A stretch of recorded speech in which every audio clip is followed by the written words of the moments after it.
farmers in Uttar Pradesh. Out of them, 2.15 crores are farmers who are small and marginal farmers, and those who have taken loan for cultivation. So that roughly, that's again an estimate, should be about 87 to 88 lakh farmers. Again, well, we are addressing to whom the farmers who have taken the loan.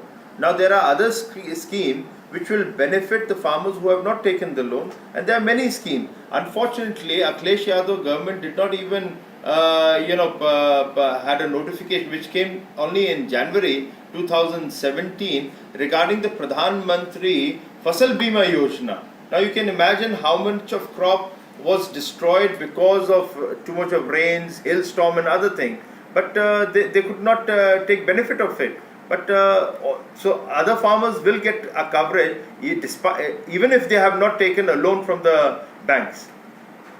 Well, certainly you can tweak your revenues, you can stop pilferages. I'll give you one example. Today we had another cabinet meeting on the mining sector, which is the sand. The revenue generation has been only 1,650 crores.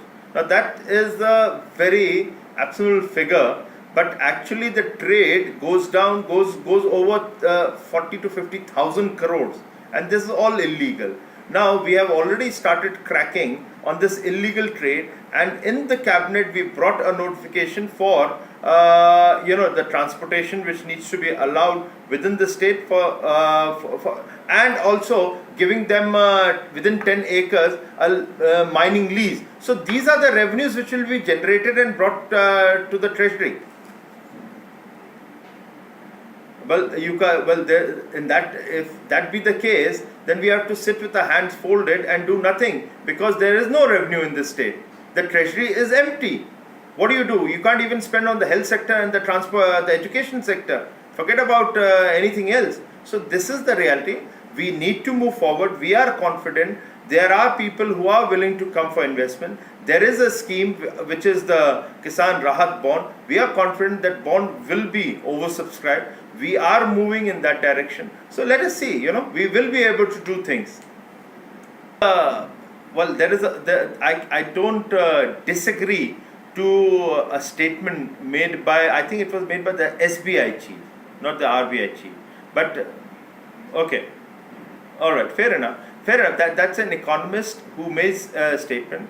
But at the end of the day, you can't leave 70% of the population which is suffering due to the credit they had taken, and they can't be brought back into the mainstream. Now, in order to bring them back into the mainstream, and then that 70% of the population contributing to the growth of the GDP of the state, you have to take a step. Maybe it's a one time, but you have to provide them.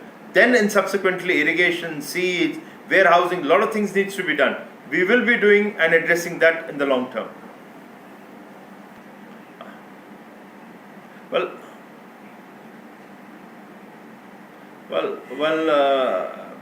Vasu, there's no elections coming around the corner. That's for next 5 years, or the earliest is 2019. So why talk about populism?